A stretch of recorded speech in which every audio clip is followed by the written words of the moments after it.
voices. We are here to fight with their spirit. We are here to uplift them. We are here to educate and empower because we are almighty beings. We are beautiful beings and we are worthy of love.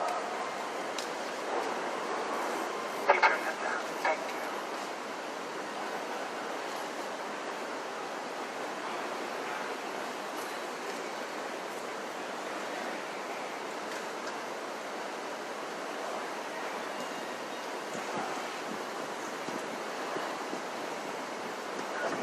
I want you guys to think about the pain and trauma that Black women face.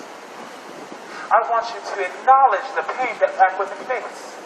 They are appropriated, they are cultivated, and they are looted day after day. Their dreams and their passions, their aspirations cut short because we don't feel like they matter. Not we, but they.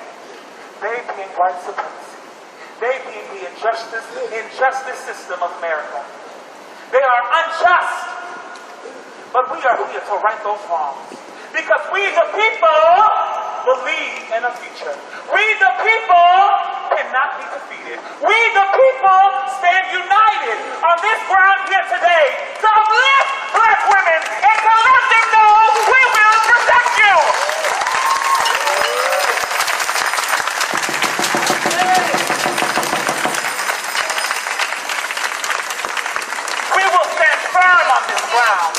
This ground that bears the blood, this ground that bears the bone, it bears the bones of not only our ancestors, but of our indigenous family members. They are taken away from us. Their stories taken. So as we sit here and as we think, these Black women, they were people of valor. These Black women breathe the same air that we tried to breathe. These Black women tried to provide for a family that they couldn't sustain because they were not given the tools to sustain. They were fighting a system, honey, that was never going to allow them to win.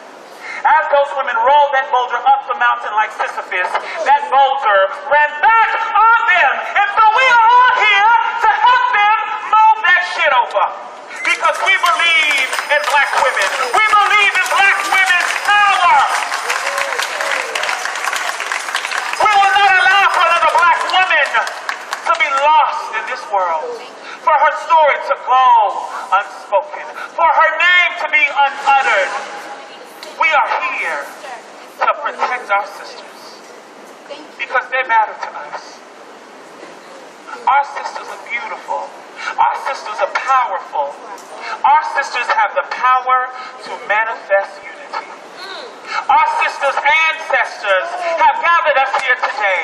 That, my dear, is power. Because we are not here alone. We will continue to fight. Even when the enemy strikes up against us. Even when the enemy tries to push up against us. We lead with love. We lead with compassion. Because we have the understanding that love is our pathway to liberation. We will not be angry. We will not be continued to be filled with bitterness. Let them swallow bitterness by the jaganful. We are here for liberation. I thank you. So as we get up, I want you to continue to think about these Black women. As you go home, as you go into the world, as you go into your own respective household, remember that Black women have been here. And Black women will continue to be here. We are here! We are here. We are here! We are here. We are here! We love you. We miss you. And we will get justice for you. We love you, Tatiana. We love you. We love you. Thank you so much, everyone. Let's go, y'all. 1, 2, 3, 4, 5, 6, 7. Stop the war in Yemen. 1, 2, 3, 4, 5, 6, 7, 8. Stop the war in Yemen.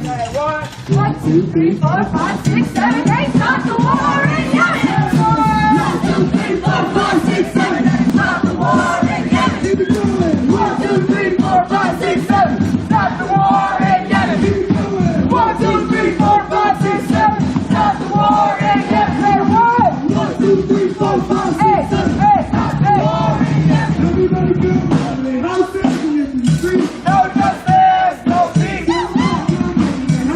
No justice, no peace. Dude, I hit my top today. No justice, no peace. I've never seen it over 41. I hit 50. Oh shit! Damn, you got everyone today. I think I've got to like 20 today. No way. Damn, seriously.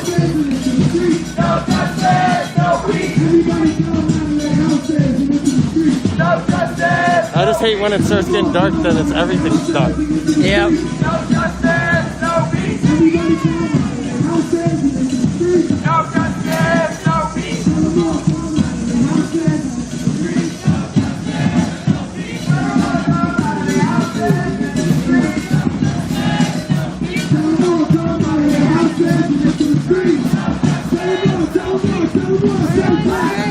Straight.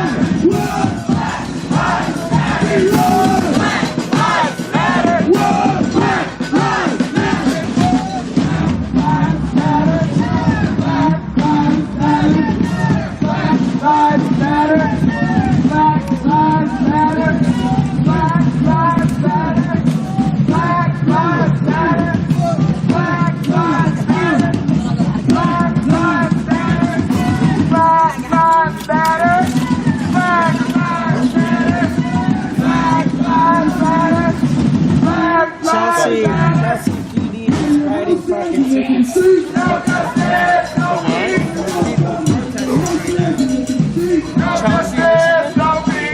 Oh shit.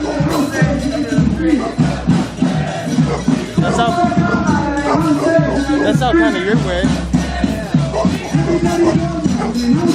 When I think of Chelsea, I think of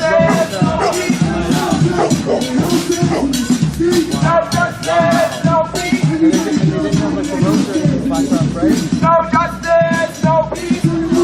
Wow, what the fuck? No justice, no peace. That's uncalled for. Because now every single one of those people gotta pay to get their fucking car out. By tomorrow, or they gotta have it sit over the weekend.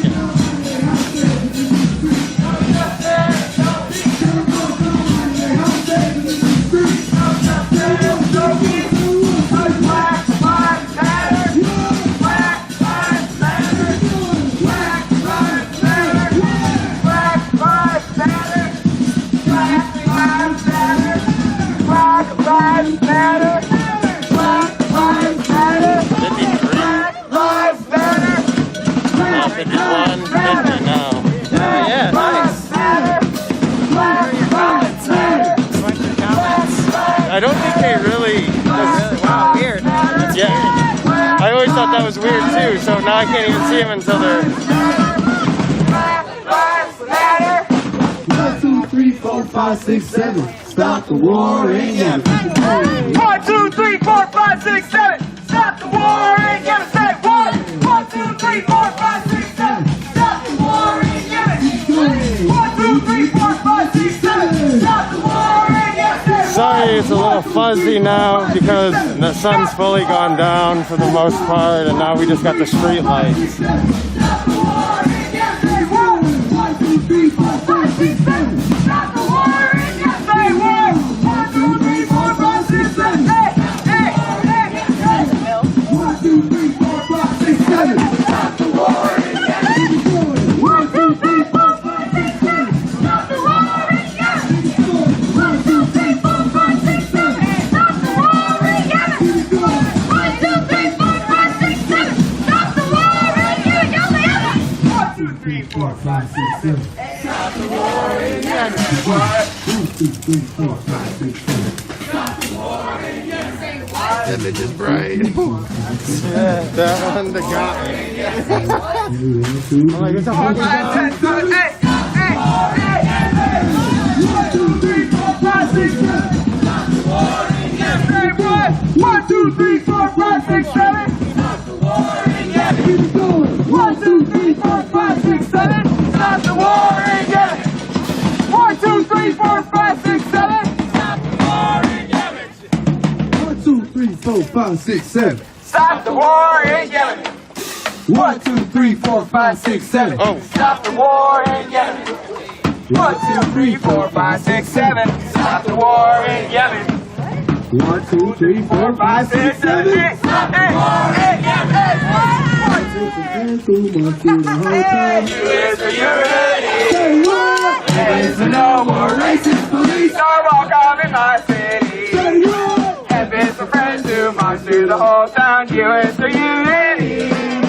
N is for no more racist police are welcome in my city. Hey. F is for friends who march through the whole town. U is for unity. Right. N is for no more racist police are welcome in my city. F is for friends who march through the whole town. U is for unity. N is for no more racist police are welcome in my city. I got caught on you. F is for friends who march through the whole town. U is for unity. N is for no more racist police are welcome in my city. Say it with me. Say it with me. We don't want to feds in the city. Federal aid, not federal rent. We don't want to feds in the city. And these feds gotta go. These feds gotta go. Chief Fred gotta go. These feds gotta go. These feds gotta go. These feds gotta go. Chief Fred gotta go. These feds gotta go. Hey, say it with me. Say it with me. We don't want to feds in the city. Say we need federal aid, not federal rent. What? We don't want to feds in the city. These feds gotta go. And these feds gotta go. Chief Fred gotta go. These feds gotta go. These feds gotta go. These feds gotta go. Chief Fred gotta go. These feds gotta go. Hey, say it with me. Say it with me. We don't want to feds in the city. Say we need federal aid, not federal rent. We don't want to feds in the city. Man, these feds gotta go. These feds gotta go. Chief Fred gotta go. These feds gotta go. These feds gotta go. These feds gotta go. These feds gotta go. These feds gotta go. Hey, say it with me. Say it with me. We don't want no feds in the city. I said we need federal aid, not federal rent. We don't want no feds in the city. These feds gotta go. These feds gotta go. These feds gotta go. And these feds gotta go. These feds gotta go. These feds gotta go. These feds gotta go. These feds gotta go. These feds gotta go. These feds gotta go. Chief Fred gotta go. And Chief Craig gotta go. Once again, for everybody that's watching, I appreciate you watching. Just dark. There's not very many streetlights over in this direction. So I hope you appreciate the sound that I'm capturing at least.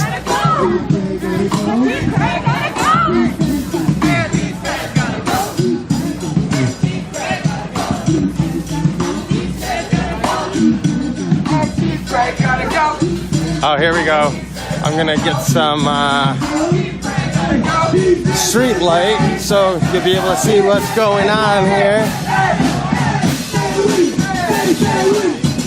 No feds in the city. Federal raid, not federal raids. We don't want no feds in the city. And these feds gotta go. These feds gotta go. And these feds gotta go. And these feds gotta go. We don't want no feds in the city. Not federal raid. We don't want no feds in our city. These feds gotta go. Chief Greg gotta go. These feds gotta go.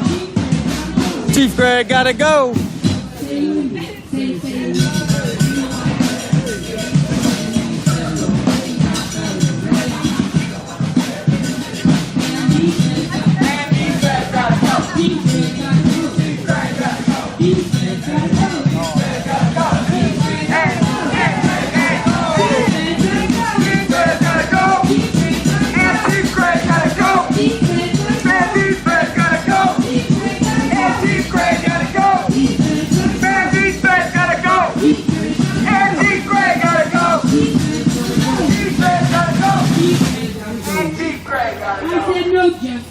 No peace. Fuck these racist ass police.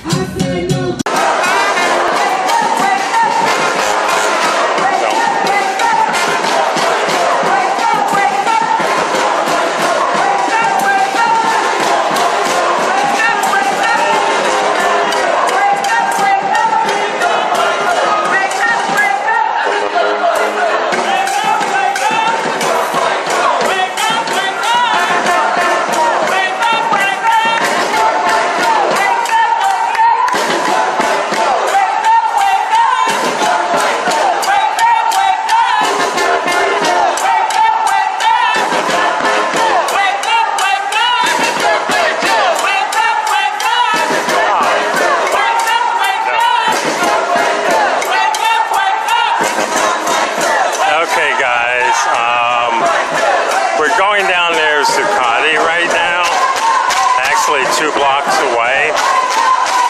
I really don't think they're going there, but yeah, it's always interesting.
Home sweet home. Yeah, they've had it barricaded off a couple of months. March with us if you love us, him in the way that you do. You should march with us if you love us, him in the way that you do.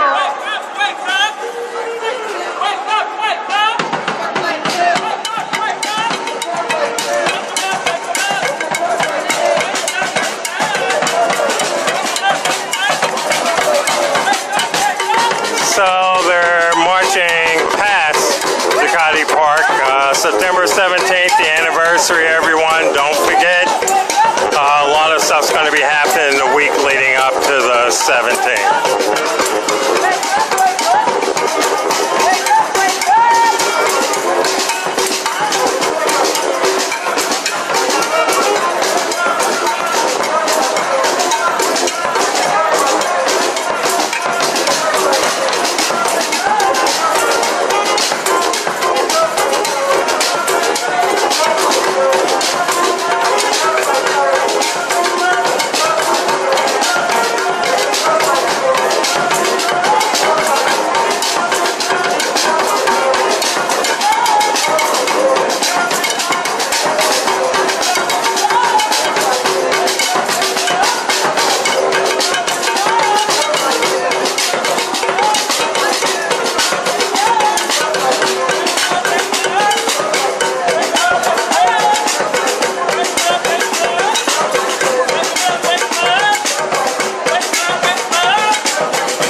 So it started with rally, Save Our Sisters, New York, Burr Hall, and Brooklyn. Proceeded with the march over the Brooklyn Bridge, down past 1PP and 100 Center. Around, and we're on Broadway now. Marching down towards Staten Island Ferry area.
Let's back up, back up. Freedom, freedom. All these racist ass police. You don't need them, need them. I said back up, back up. Yeah, you want freedom, freedom. All these racist ass police. We don't need them, need them. I said back up, back up. We want freedom, freedom. All these racist ass police.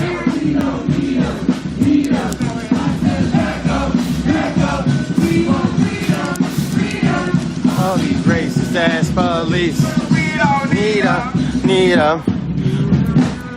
You know, at the street. I feel like this shouldn't be a debate.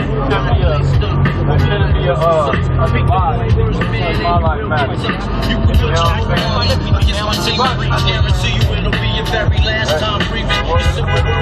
Look at these posers. He's dripping with white guilt. You understand? I have a couple thousand people watching right now. Instead of getting your message to a street where nobody's really listening to you, we can have a personal conversation and tell me what your message is. Are you leading this group here? No. Okay. You want to use something a little louder? Okay. Do you support the Second Amendment? My life isn't a debate. Yeah, that's it. What's that? My life isn't a debate. Your life? No, nobody's life is a debate. Nobody's. That's it. Nobody's life. Nobody. Is a debate. Nobody's life is a debate. It's not a protest of stupidity. Right. Saying our lives are more important or better than anybody else's. Right. I want it to be the same. My life isn't a debate. Okay, that was a good point. That's a good point. Can you say that again in the camera? You made a good point. Oh, nobody's saying that like our lives are more important than anyone else's. We just want them to be the same as everybody else. That's it. Okay. Do you think that you don't have the same opportunities that I have? I guarantee it. Do you go to school? I did go to school. Did you graduate? I did graduate. High school, college? High school, but only because I made my own way. Good. Because Me it was too. Paid for. Me too. Understand? Me too. Did you go to college? I did. Scholarship. Nice. But it wasn't because I was good at something. It's because I ran track. That's good though. But then you kind of did have the same opportunities, right? No. What opportunity did you not have? Because you're black. You live in fear? Yeah. You live in fear of the cops? Sometimes I got Were you falsely raised? arrested. I got falsely arrested. Is that how you were raised? To be taught to fear the cops instead of respect them? No, I was taught to respect. I was taught to fear them. Why? Because they don't like us. Because we get shot. That's why. But what do you say that more white people are actually shot and killed by the police than blacks? I know. Look it up. So 13% of the entire American population is black. So think about that. So you think about statistics. I'm done talking to you though. I'm talking to this young man. He doesn't owe you anything. He doesn't deserve to talk to me. Is that what you're gonna say? I said he doesn't owe you. I tripped over my words. Excuse me. You tripped over your white guilt. I do that every day. You know what? And She does that every day. You know what I'm doing? Is I'm standing with my black brothers and sisters and siblings, okay? Right. What are you doing? You're antagonizing. No, absolutely not. I think if we're all going to be equal, then we should all be equal, right? We shouldn't segregate ourselves. Everyone who's standing out here is a brave ass motherfucker. I will tell you again, because none of you guys have to be out here on this side. So everyone who stands out here with me and my people, you a brave ass motherfucker to me. Okay. I just want to thank everybody who's here. For real.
much. We have respect for so.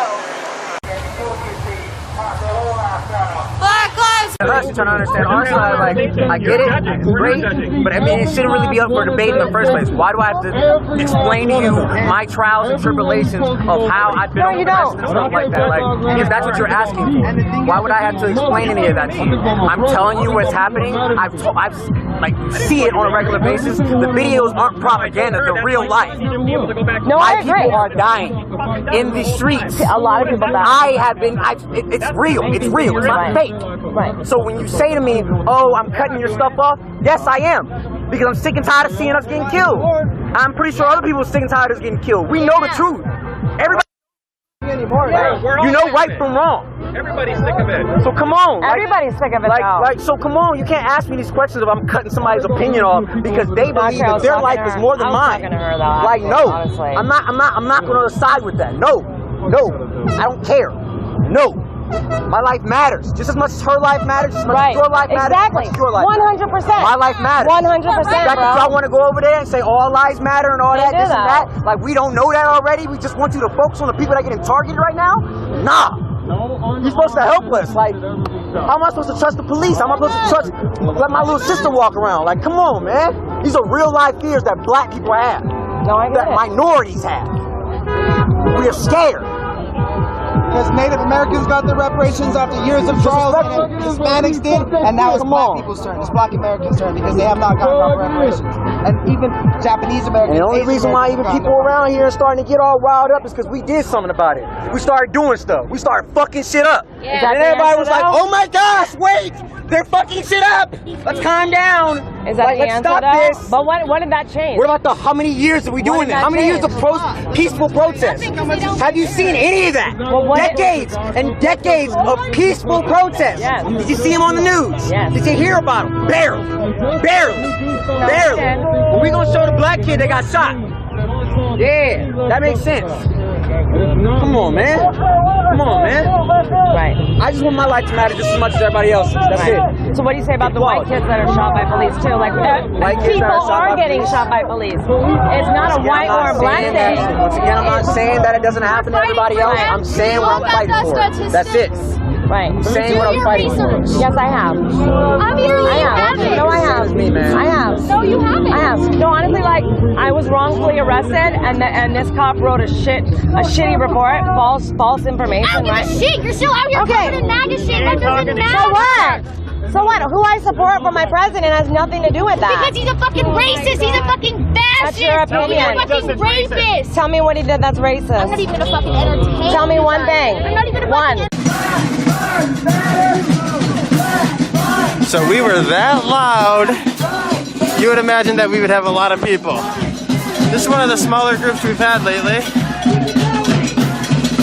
And we were nice and loud for this whole part of the town to see.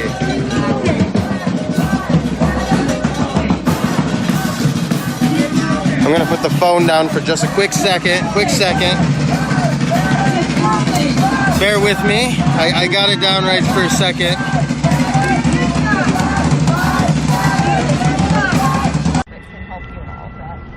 Yeah. Select items, specific items, clothes, food, everything you want to give, and take them to shelters.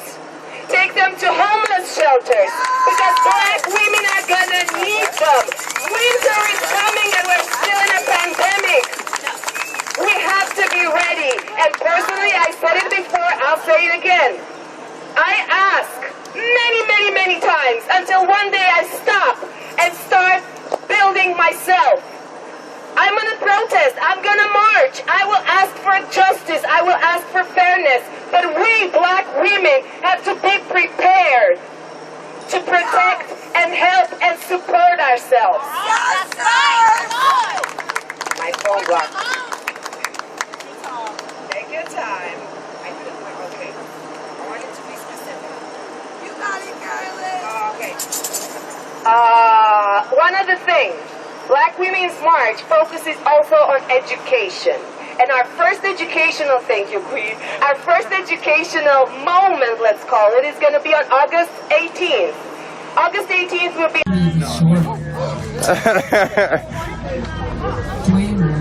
But I appreciate all of you because you've kept the momentum going once again. We cannot do this without you. You are included in that we. We are a movement for the people. For people. And we are the people. Yes, we are. Which is why I am so proud of all of you. Me too. You keep showing up. You keep doing your part. And everybody has a role. We all have our role in this, and it's important. Nobody here isn't valuable. Nobody here is not important in this movement. We need each other to do what we're doing. And we're doing a fucking lot. We continue to achieve because of each other. We continue to change things in this system because of each other. Because we are doing our part. Sorry, I'm wiping my eyes. And you all should be very proud of it. We are doing so much to change the world and this pathetic country. This country was never great. Ever. There was never a great president. There was never any politician that could give to the people, that could take care of the people. So since we know that politicians aren't going to give that to us, we're going to take it. Yes, ma'am. And we're going to continue. Detroit's proud to have you, Roberta. And we're going to continue to make our demands happen until they all happen. And then we'll make more. Because these are our streets, our city, our communities, our neighborhoods, our state, our country, our world. Which brings me back to the fact that this is a global fight. I'm so happy to see so many beautiful people on the mic today. We got to embrace other people's languages, and we should be. Hell yeah. Because this is nothing without all of us. And this fight is international. Which is why we need to include everybody. And why we need to continue these chants in other languages. We stand in solidarity I don't have any with Palestine. problem with you sending my lives anywhere. We will continue to fight You have full permission for and to with use Palestine. Because their fight is too our fight. That's right. We will continue to fight for and with Yemen. Because their fight is to our fight. All these fights and enemies across the world are all our enemy.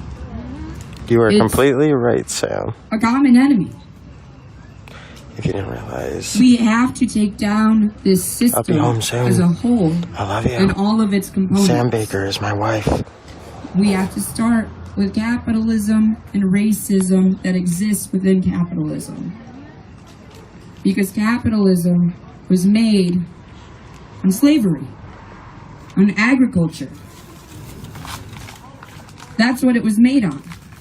So that system could never be in place for any of us. And some of you have been blinded by your white privilege. But you're here because you were capable of learning, and we're all capable of doing such. Agreed. And you're here, doing your part. We're all doing our part. This I'll be home soon. I love you. was not made for any of us. Even all the white friends I see amongst myself. This system is broken. It always has been. This country has always been broken. This land is stolen land. It was never our land. And as long as we continue a system that was made from stealing land and colonizing this land, we're never going to get anywhere. So that's why we take apart the system. Capitalism, racism, sexism, colonialism, imperialism. I could go on, but we'd be here forever. We have to take it all apart. And the only way we're going to do that is together. So I'm proud of every one of you for coming out continuously. I'm proud of those of you who just started coming out. I'm proud of those of you who can't be here every day but still show up when you can. Because we're all important in this fight. And it's important to recognize that. Because we couldn't do the things that we're doing without each other. This system is beyond fucked up. For sure. A system that uses police, ICE, federal agents, and then sends money across the world to give to other countries to use militarized tactics on their own people. What kind of system is that? It's not a system for the people. We have to look around worldwide at all of these fights. This movement loves you, Roberta. We really appreciate everything that you've done for us with our shares to make sure that more people are seeing what's happening here in Detroit. Because I appreciate we all you. need freedom and justice. You're here in spirit with us every day. I love you. And homes and water and safety. We need security. We need it. And we're demanding it. So it's important to recognize that all these fights worldwide are to our fight. So we will continue to stand in solidarity with Palestine and Yemen and Saudi Arabia and everybody. We will continue to fight together in our country and theirs. Because this fight is all of ours. It's a fight of the people and for the people, and we are the people, and we're gonna make this shit happen. Because the power is in all of us. And that's a beautiful thing. So again, I am proud of every single one of you. Because you know what the right thing to do is. And you're going to continue to learn. Which you didn't have to do. This is a choice. But you're here, you're doing it. We're all doing it together. And that's beautiful. And that should make you happy. And that should make you proud. And that should make you feel empowered. That should make you believe that what we're doing is always the right thing. It always has been the right thing. And it's never gonna not be the right thing. So thank you all. I love you. We love you. Black Lives Matter.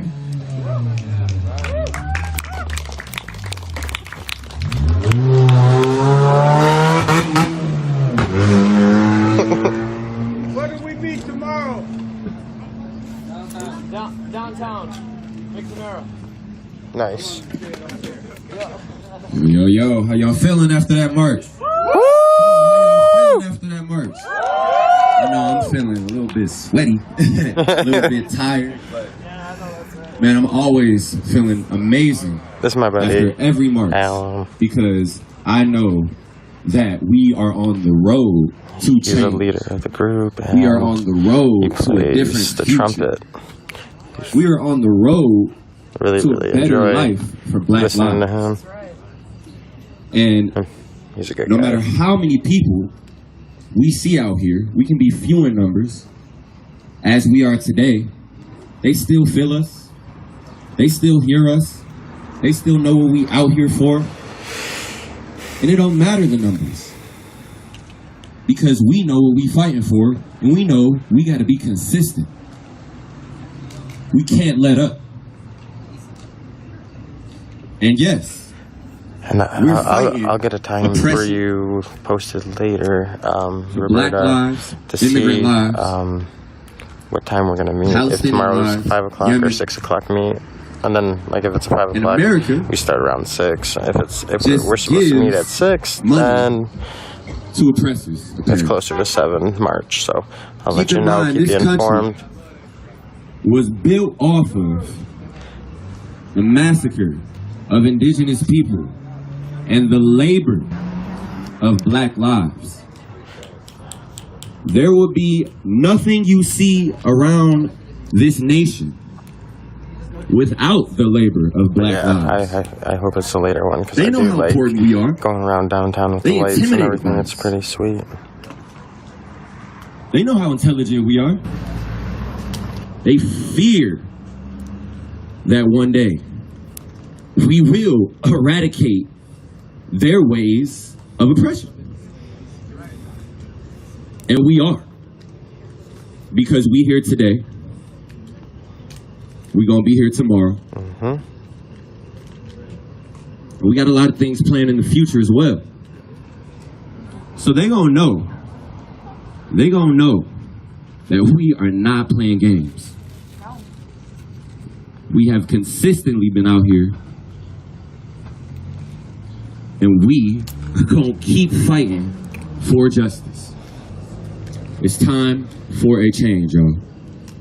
And I love seeing y'all just consistently, regardless of the energy that we all put in, because, you know, I know we all tired. I know every day it's a commitment to be out here. It's a true commitment to keep coming out here. But y'all keep doing it. Because y'all know what we have to get rid of. Racism as a whole, social, systematic. It all has to be eradicated.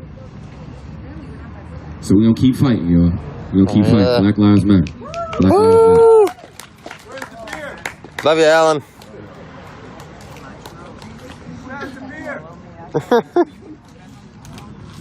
Yeah.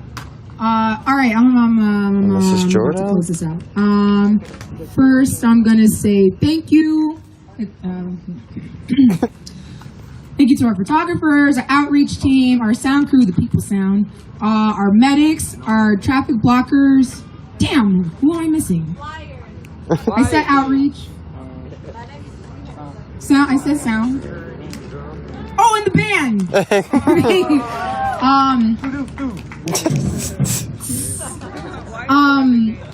Please, if you guys can make sure that you bring your trash with you. Even at the beginning of the marches, I noticed that people were leaving trash behind. Please don't do that. Littering is not sexy. Littering is not sexy. That should be nice. So please take your trash with you. And I have a question. Did somebody put that ball there? Okay.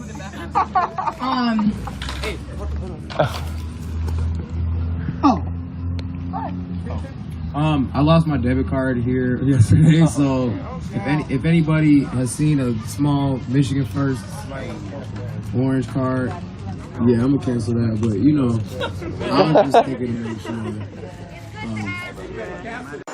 The pain, not normalize the pain, but normalize speaking on it. Normalize speaking up. Normalize asking if you have a doula for your pregnant friend that you got to go to the baby shower. Or that they just told you that they were pregnant. Normalize going to the doctor with your friend. Yo! Normalize checking on your friend that's supposed to be on medication. Yo! Normalize to seeing that medication is even good for your friend. Yo!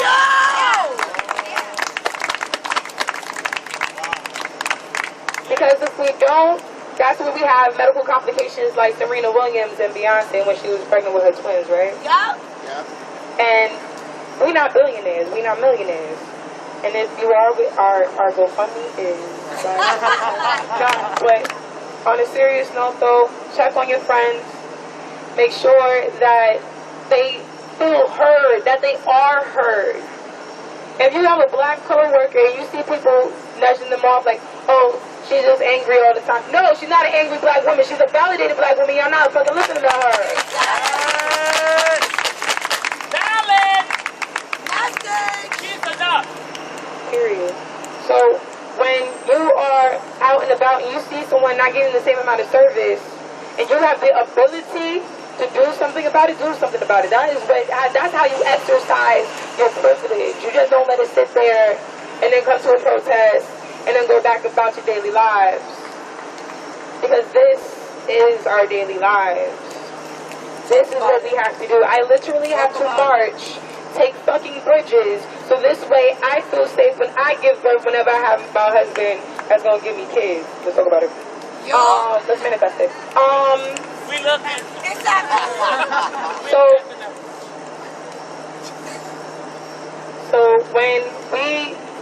So when we speak about the things that we go through, take that with you. Expand on it. Research it. We gave some statistics with the flyer. Look into it. I'm pretty sure y'all seen certain videos like 15,000 times already. You don't need to see the walk video again. It's fine. It's okay. You'll Google something real quick. Y'all spending over $1,000 on your phones anyway. Let's get our money's worth.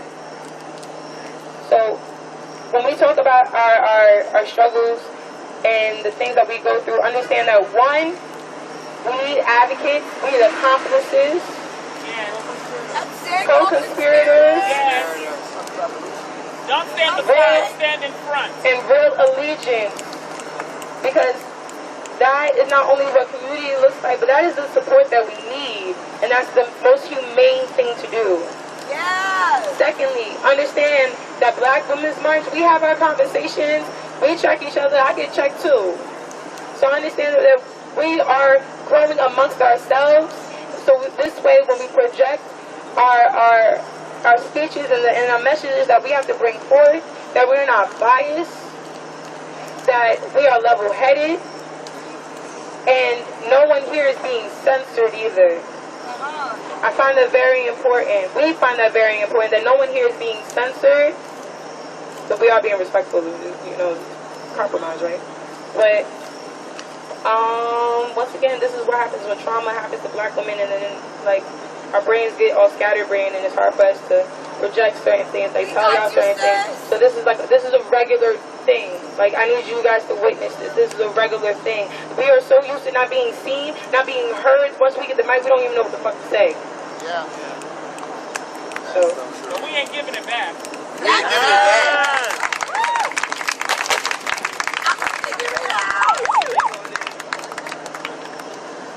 So, lastly, there is a group who is unnamed, right? We have been marching for damn near 80 days now. We are not just a security group. We are not just here to lead the bikes. We are not just here for security. We also have demands. Right. Okay? I don't want that to get lost in the sauce.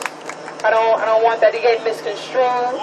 We want to abolish the police, baby steps using defunding the police. We want to put that money into our communities. Because imagine if the healthcare system, the school system, the human services system had $6 billion. So instead of hiring all those police officers that's over here at City Hall, I was going to say Central Park, City Hall, not doing a damn thing, all of that money and all of those pensions be going into our own communities, the people that look like us. So understand that there are baby steps to abolishment. Abolish just means to create. Abolish means to create. It means to make something new. We could be on the baby steps to abolishment and find a sweet compromise and find a sweet middle, but we won't know until we try, until we defund these police. Yes. Destroy in order to rebuild. So, absolutely. So there's that. Lastly, I interned at a homeless shelter, and it was a women and children's shelter. You can imagine what was the majority demographic. Now, not only did they split the families away from the Black man, what they did was they made the budgets for the families really low, so this way it's like a cycle of not being able to get out and stay out of the shelters. Now, the shelters were already overpacked. Now, imagine with COVID, they got a social distance. So now they're going to be taking more people out of these shelters.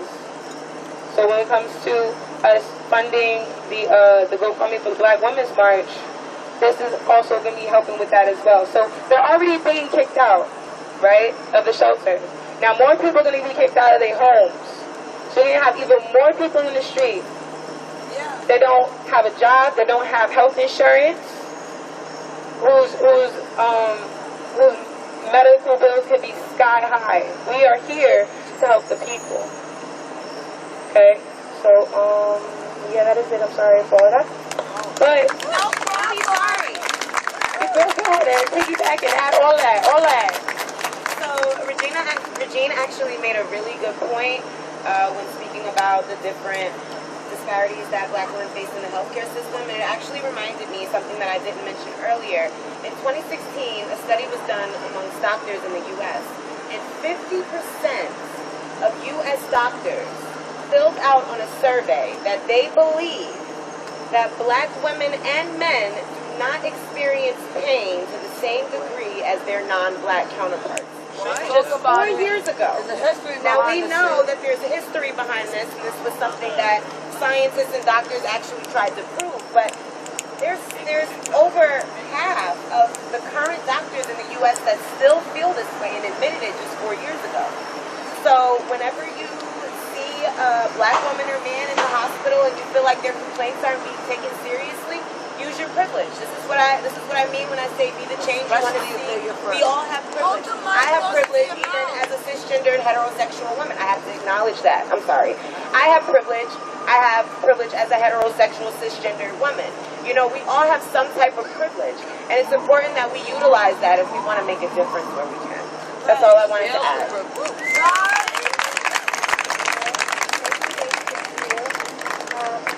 Ajane, Ade. She's gonna make a quick message. Yes. Message.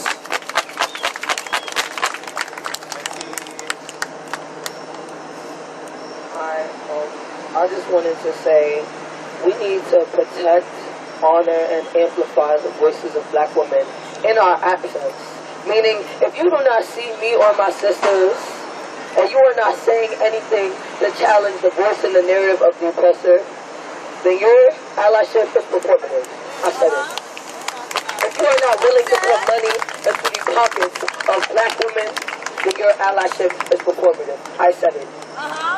If you do not support us and honor us in our absence, then you do not really care about us. When I say protect Black girls and women, I mean it. Because there is a system, there is a force in this nation trying to keep us down. But the fact that we are here and you are listening to me right now means that they have already lost. Because we have won. I believe that we are still winning. But it takes time. It takes time and effort. It takes you sharing, making yourself uncomfortable, really uncomfortable to protect Black girls and women. I am the co-founder of Protect Black Girls and Women. Me and my sister Allison, we founded Protect Black Girls and Women last month. And I want you to go on Instagram and follow Protect Black Girls and Women. Every Friday and Monday, we try to have a circle of empowerment. You are welcome. It is a Black woman-centered space where we honor the voices of Black women and we censor their voice. And we allow them to share their genuine experiences in Prospect Park in Brooklyn. And I just want to say, protect Black girls and women in our absence. If you really care about us, listen, amplify, honor, and put some money in our pockets. Okay? Because winter is coming, like my sister said. We need resources. You can share something. Don't think that you can't do anything. Don't consign yourself. If you can't give any money, share it. Maybe somebody that you see because you have shared it can donate. Don't consign yourself to doing nothing. Because if you do nothing, your allyship is performative. I said it. Okay. Protect Black girls and women. Say it with me. Protect Black girls and women. Protect Black girls and women. Honor Black girls and women. Honor Black girls and women. Amplify the voices of our Black girls and women. Amplify the voices of our Black girls and women. And if you do not say this and do this in our absence, the ancestors are watching. It's performative. We know it. We have 4 people who have involved, and we're going to close with the night. Again, I want to thank everybody so much for holding space today. For holding space both here and for having us. So next, I'll bring up Ty. Stop shouting to black lives. Men who have consistently come out to protect black women. So when you see Ty, and you see Mary, and you see other people shouting to black lives, just know that those are black men that are committed to continually protect black women. How's everybody doing tonight? How's everybody doing tonight?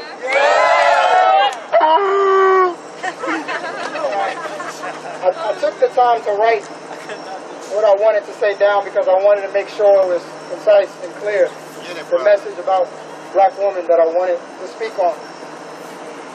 So like Somalia said, my name is Tyler Holmes, and I'm a member of Strategy for Black Lives, which is a youth-led organization consisting of young adults from 20 to 24, where we work both on policy reform and activism in the streets.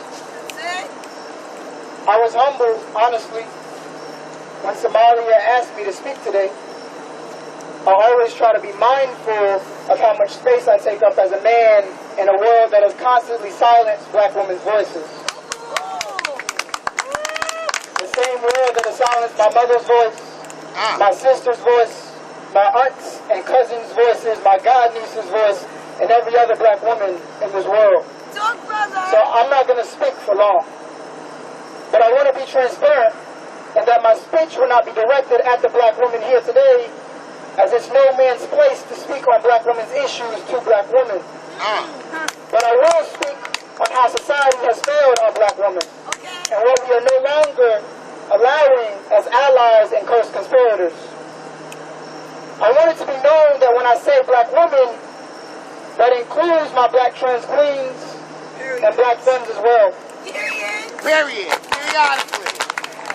I will first start off by saying something that society and cisgender men don't say enough to black women. I love you. Thank you. We love you too. I will protect you. I see you. I hear you. And I will uplift you in every way that I can. I say. And I say this not because of the long list of things that you've done for black men, but because you are worthy of love. Yes. You are worthy of protection, respect, uplift, in and of itself. We all know that you are the backbones of this country and the catalyst of every revolution within it. Yes. We know that you have bathed and fed not just black and brown boys and girls, but white little boys and girls too. Yes. We know that your blood and sweat and tears have shaped the fabric of this nation. We have created wealth in a country that has consistently been placed in every single pocket other than your own. Right. We know how men have mistreated you, abused you, harmed you, objectified you, claimed possession over you, and after all of that, even rejected you, and yet you still march and fight and stand for our respect in our lives. Yes, brother. Period. We know that without your resilience and love for every person that never loved you, we would not be standing here today. And for that, I say thank you. For that, I say I owe my life to you.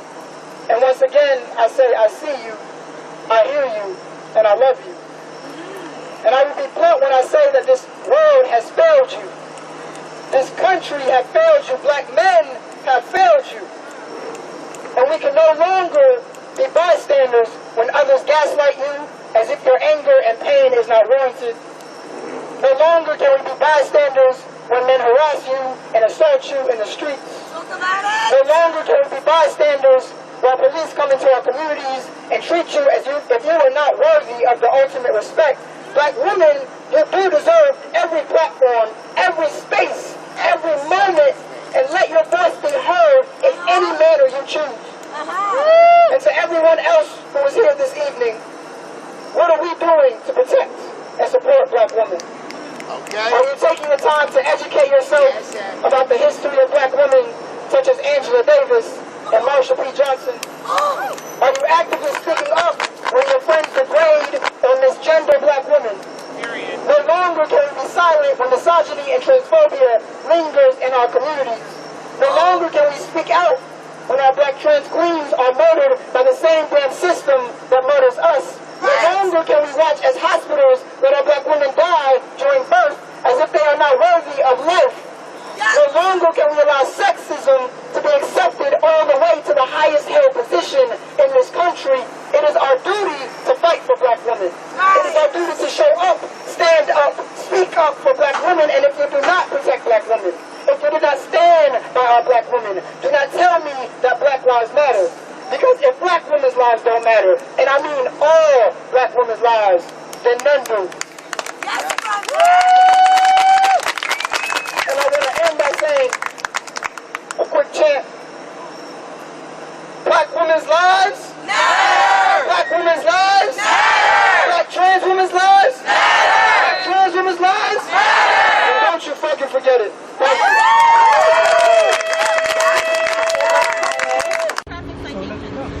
So you can talk to her. She's right here. She's been with her car.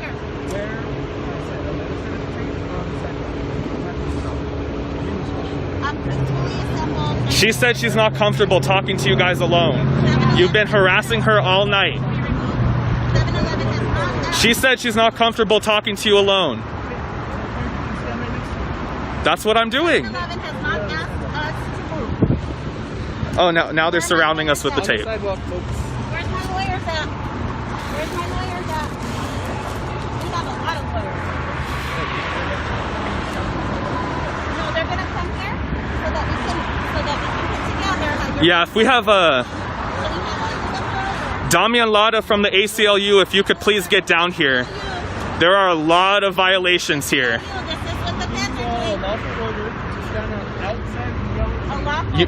We were here before the tape. Please stand on the opposite side. Almost up.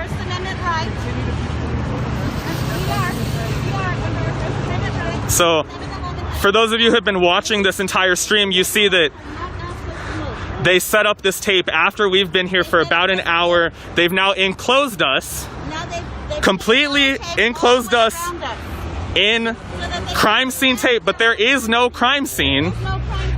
If anything, the crime was one of your cops busting out her window with her baby in the back seat. Broke out of lady's window and is filling her car. With her baby in the back seat.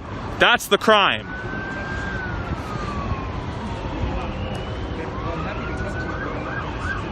I'm not asking you to scream. We are peacefully assembled. Here come more. There are a ton. Coming out.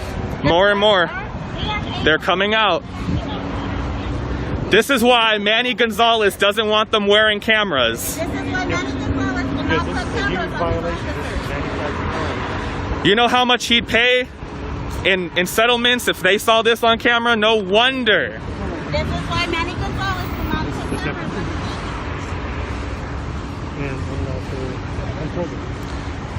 We are peacefully assembled in our First Amendment rights.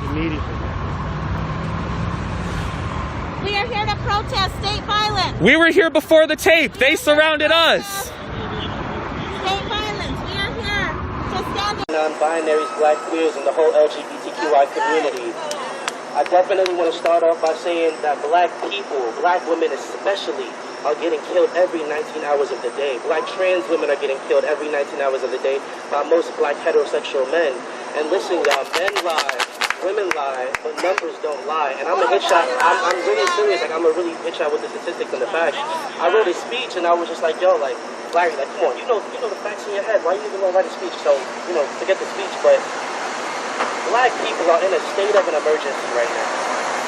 And listen, y'all, when they are saying, and who's they, is those elected officials, when they say that they're gonna bring police to the streets, we bring the people to the streets. We outnumber them, regardless. They cannot kill us all.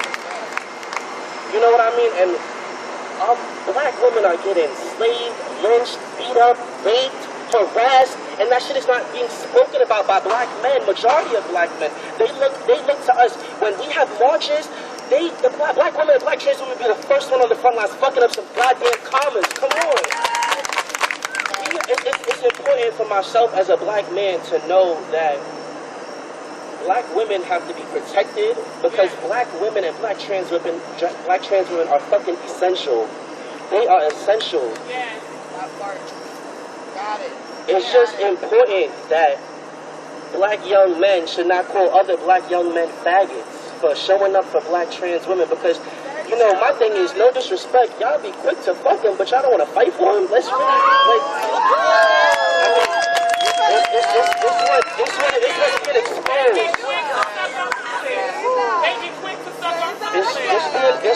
That's really what's being exposed, and I want to change. I really just want to change the narrative on things that, you know, like, when I got into this movement, if it wasn't for any black women or black trans women or black non-binary black queers, again, I wouldn't be here. I live in a homeless shelter where there are young black women from foster care just like myself who have been raped, who have been beat up, slaved, attempted to kill themselves. The fucking suicide rate from foster care kids, especially young black girls, the rate is so fucking high, it's unbelievable. 72% of black women are getting killed to gun violence, and that's not being spoken about. Black women are getting killed in fucking hospitals, and it bothers me that we really out here when we could be in front of these hospitals fucking up some goddamn commerce in front of Federal Hospital, Queens Hospital, and all these other hospitals where they are killing our black women. Shaisha Washington's name has not even been said in barely any protest, and if you have been saying her name, God bless you for that. But like I said, like, black trans women are getting killed, majority by black heterosexual men in front of apartments. And my thing that hurts me the most is elected officials be so quick to jump out to, you know, go to hold a press conference and shootings for our babies, but I don't see them holding no type of press conferences for black transgender women and black women especially. So I say that to say that I don't believe the world doesn't change. I believe that people change the world. Seriously, I really do believe that people change the world. And, you know, forget about the people in power. We need to become the people in power. We are the people with power. And I'm not going to take too much time. Just definitely want to tell each and every one of you to please find your voice and find your purpose before it is too late. We have been silenced from the beginning of time, and still black women and black trans women and black men, everybody has prevailed and has persevered. We have been through so much crazy shit, and we are out here still letting it be known that where there is a will, there is a way. So again, to my young black kings, let's save the negativity for therapy. Seriously. Save the negativity for therapy. Black women are crying out in a state of an emergency, and we have to be there. We have to be there. We cannot antagonize, we cannot disrespect misogyny, toxic masculinity, homophobia, misogynoir, ephenophobia, fatphobia. All of that needs to be dismantled. Shut that shit down. Every black woman and every black trans woman in front of me stands in front of me fully liberated. Fully liberated. And they will not go back to being shut the fuck down. I promise you that. So to all my black women out here, and all women out here, I'm a part of Strategy for Black Lives. We are a youth-led organization. To my brothers Jerome, Tyler, Frank, Timothy, Fonzie, all my brothers, we are out here for y'all. If it wasn't for y'all, I wouldn't be here. Black men have been the center of it all. Let's really talk about it. And let's really unpack it. The women are leading, and let's give them the chance to fucking lead. Support our women out here, seriously. Support them, because they out here putting up some goddamn comments when we are killed to we are killed to gun violence, anything. Mass incarceration, police brutality, I knew I wasn't bugging. You know, I'm taking my time. But again, definitely, for those who don't know me, I'm a part of Strategy for Black Lives. Again, my personal Instagram is _IamQueens. I'm a youth civil rights social justice activist. I'm also a youth public advocate for foster care reform. I really go hard for my youth, because my youth have been silenced. No matter what their race, gender, or sex is, we have been silenced from the get-go. And I'm tired of people saying that we are the future and we are the hope. Fuck your future, fuck your hope. Come feel our pain. Because I guarantee you, it is a lot of youth out here who are homeless, who have nobody to cry to, who are attempting to kill themselves. Black women, especially, black young girls especially. So I just want to let it be known that I love each and every one of y'all. I will continue to fight for y'all. We will continue to fight for y'all. And I definitely do believe that no weapon formed against me shall prosper. And listen, it's not about what I do, it's about what we do. There's always, it's never an I. 196-325. No, did you get hers too? Yeah, I got hers. I didn't. 196-325. Threatened to arrest these people. Walk the cop. Can you all clean up this fucking mess? Can you guys clean? Just one last thing. I'm the first youth activist to lead a march over 3,000 people in Queens, New York, for police brutality, for gun violence, human sex trafficking rates. My march was so big that Alexandria Ocasio-Cortez came out, and she didn't even have to wait for the phone call, text message, or email. She came out because she heard about it in the streets. And we could definitely fuck up some comments in the streets for our women. So that's what I just want to send a message out to. God bless you. I love each and every one of you. Thank you.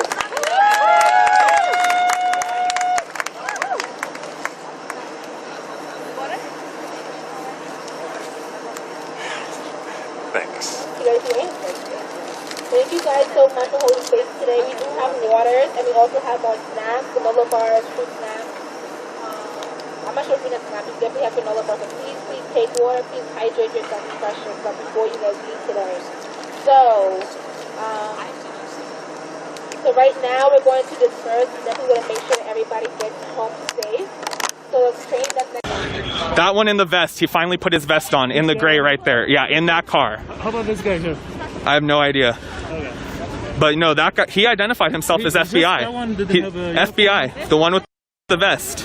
Walking this way. Yep. Shattered the window with a baby in the car. Let's go to the black shirt. Was he with them? No, he wasn't with them. He's been here all night.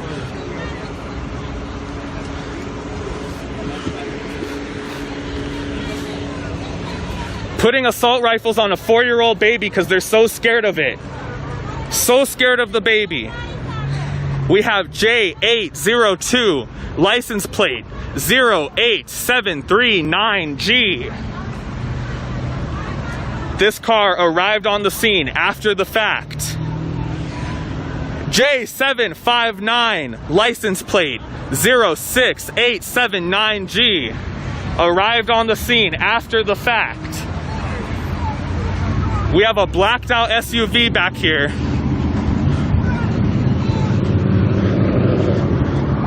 A blacked out SUV. What are the identifiers on this one? All right, this one blacked out, 01033G.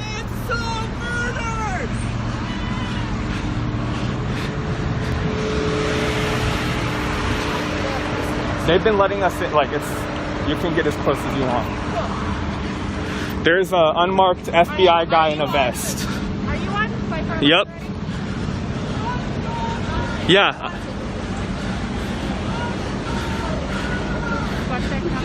Yep. So, oh, now they're rolling out. That one was the car with the unmarked guy. Girl, fucking jump in front of these cars. They can pay for my answer. What they did was they wrapped the whole.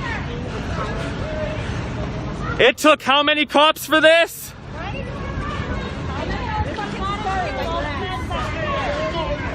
Look, leaving their fucking mess. They didn't even pick up the glass.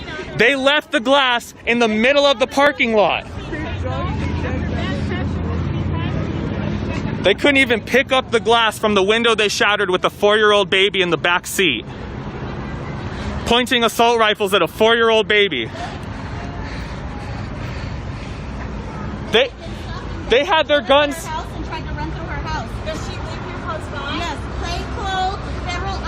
Pointed assault rifles at her babies, 4 years old. Shattered the window with the baby in the car. 4-year-old baby in the car. Put the guns on the 4-year-old baby. No. They took him. They took him already. But he did the feds took him. We don't even know. The feds took him. And what is he to this community? Every community member matters. Every community member matters. Every single one. They killed 2 people back to back last night. We got to make sure they don't kill anyone.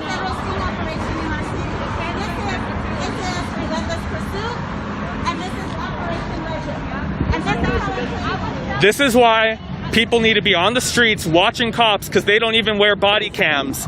They do things like this, pull their assault rifles on 4-year-old babies. You went by us. They said that they would be physically removing us if we didn't move. And you know, they warned us 3 times, so we had to move because they were going to physically remove us, which means we're also going to get arrested. So we kept trying to stall as long as we could. I'm sorry. The community surrounded the vehicle because this young woman is a mother and a caregiver and needs that vehicle in the pandemic to provide for her family. Took her resources, shattered the window, The community traumatized her child with her baby in the back seat. Community members surround the car and they threaten to arrest people. There still isn't a valid reason for taking this car. Not at all. There isn't even a valid reason for busting the window. Oh, good. The lawyers are helping. Cool. Man, we need to come on. We have almost 5 minutes left. We have lawyers on the scene who are helping the individual who was harassed by Bernalillo County Sheriff's Department, APD, State Police, and the FBI, who were all on scene. Pointed assault rifles at her 4-year-old baby, shattered the window with her baby in the back seat. Oh my God! Thank you so much. I've been wanting one of these. So this is state violence. State violence, the same one that stole my husband, stole another husband tonight. And our children are out here. This is why we need as many people as possible out here watching these cops. This is why Sheriff Manny Gonzalez, who is running to be the mayor of Albuquerque, this sheriff running to be your mayor will not make his cops wear body cameras. He will not, even after the governor's law was passed mandating that all law enforcement officers wear body cams. She wants to know if we're fundraising to help with the vehicle. She wants to be able to help with that. I'm not sure if I'm the best person. I know they're talking to her right now. Those are lawyers. So I'll just let her know. Yeah. Some of our Yeah, that'll be the best way. have to take her information. Yeah. Okay.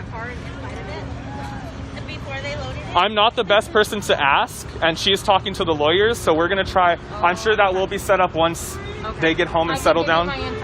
We're Fight for Our Lives on Facebook, so if you just look. Okay, cool. That's why we ended up here. Yeah. Because I saw you live and I was like, what the hell's going on? Exactly. Thank you for coming out. Thank you so much. I appreciate it. Let Thank me go you. see what's going on. So we'll post anything that comes up.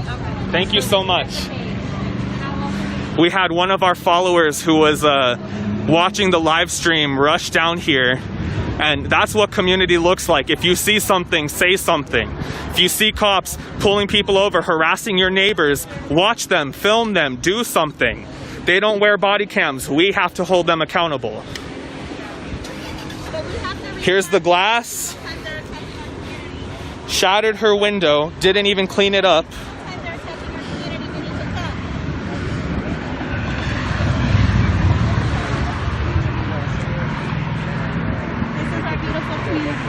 This is the solidarity, and we will protect each other. Okay, We will protect each other. Yeah, I'll get you one.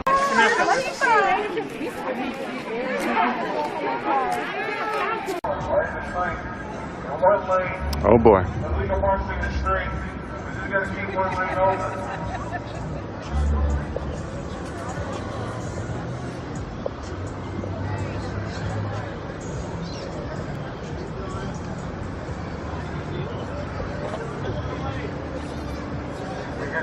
can stay in this lane right here.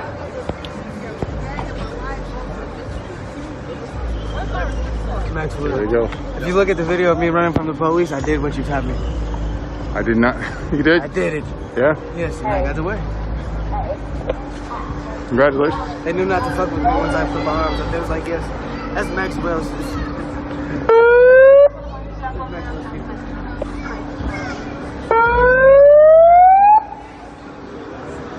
On my children tonight. As you heard, Chris is about to lead us on a march tonight, this evening.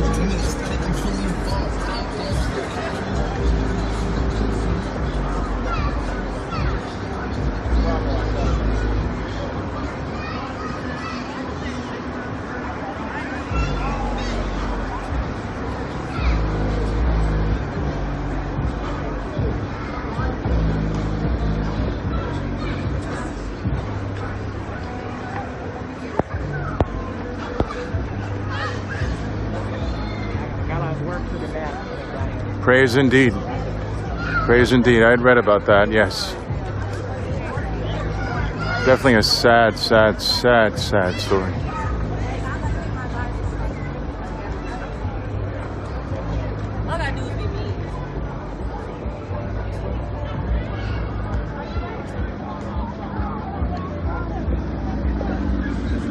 Obviously, hate that he was not able to live even a small fraction or portion of his life.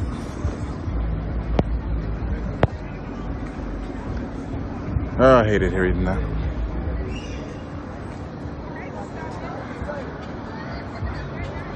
My sincere condolences to the family, friends of the family. Seriously. It's awful.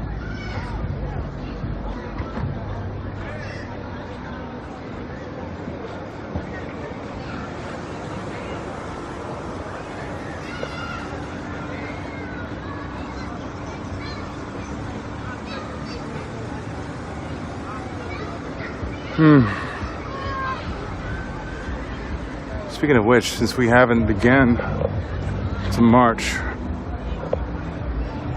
well, this subject was brought up. It reminds me to take a minute to stop by the two memorials here at Injustice Square Park.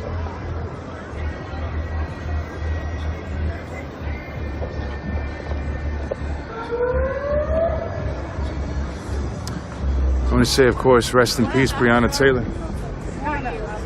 Oh. But yes, to you as well. Hey,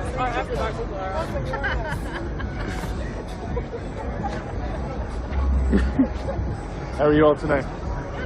Good. Not bad.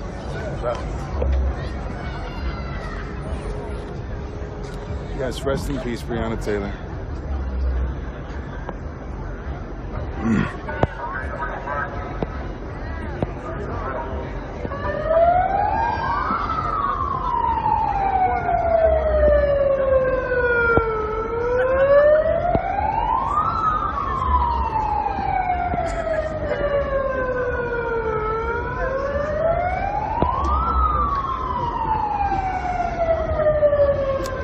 Tracy Tez is here. You see, I had to have walked up to him. You want to walk? Ready? If you don't, it's fine too. We'll be right back.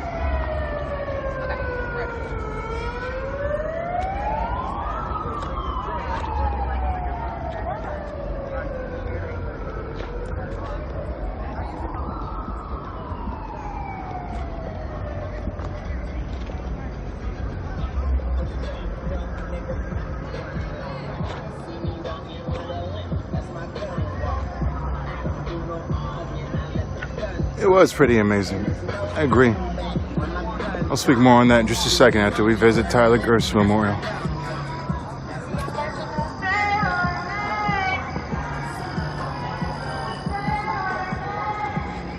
For those who haven't seen it, this is Tyler Gerst Memorial here, although it is covered. I do appreciate the placement of this particular heart in front of the memorial.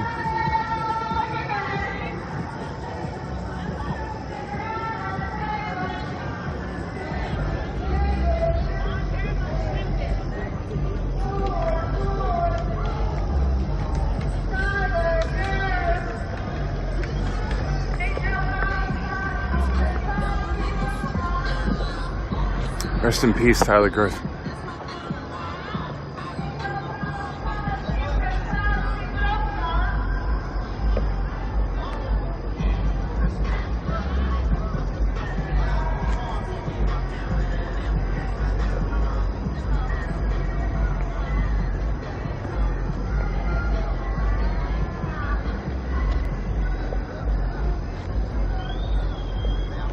Divided we fall. Divided we fall. Divided we fall. Divided we fall. That I want to. She said, I said, I'm not on radio, so you can't tell me. No, please. Because I told everybody to wait. She asked me, she said, I'm not on radio. Well, what y'all talking about? God bless America.